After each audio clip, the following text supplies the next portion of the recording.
Hey guys, welcome to my tutorial on how to draw realistic hair with colored pencils.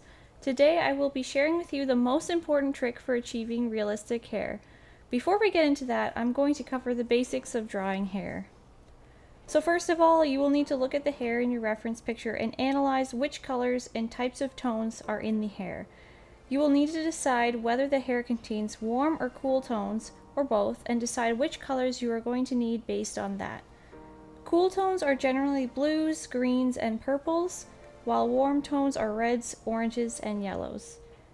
Colors such as browns or grays can be cool or warm, so it is important to know which colored pencils are warm or cool. When in doubt, it's useful to have scratch paper to test your colors and assess whether they are warm or cool. Sometimes you can tell whether they are warm or cool based on the actual name of the colored pencil, and this is the case with some of the Prismacolor Premier pencils which I'll be using today. So in these three boxes here, I am showing the three main color pencils I would choose to achieve each of these particular hair colors. I think it's important to choose your colored pencils before you start drawing and experiment on your scratch paper to see how they layer together in order to achieve the proper tones you see in your reference picture.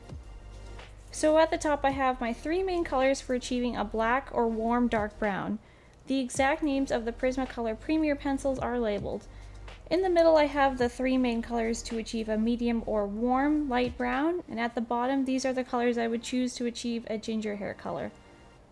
By main colors, I mean these are the colors that will be used most when drawing the hair in each particular case, but keep in mind it is good to use many different browns and grays when drawing hair to give it a complex and multi-dimensional look. I also recommend to always use some black and white in the dark and light areas respectively to add contrast to the hair, because contrast is one of the key elements in realistic work.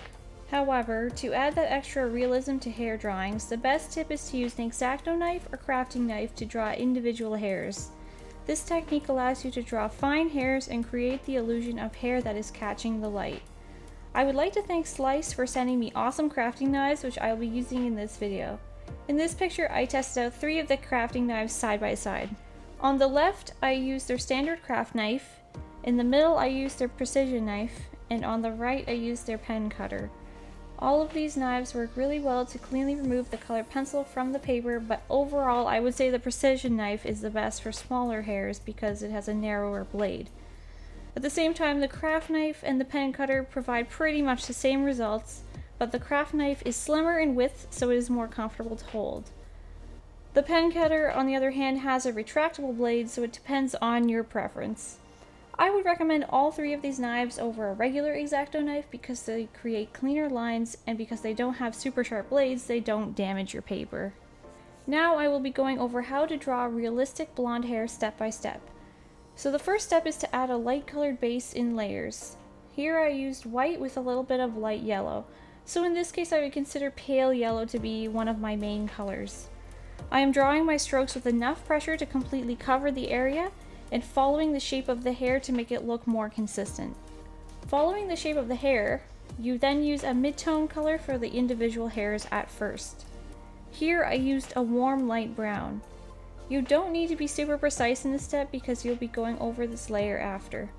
However, it is important to keep your pencil sharp to create clean lines over the hairs.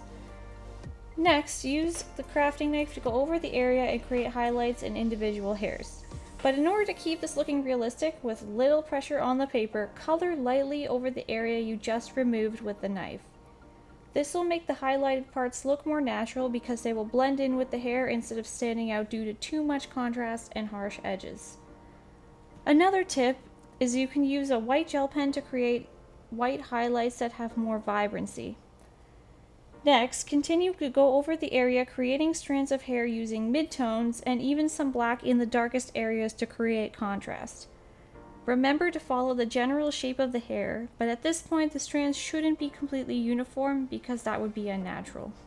In the next step, I'm going over the hair again with the finer tipped crafting knife, and then I'm blending in these highlighted strands again.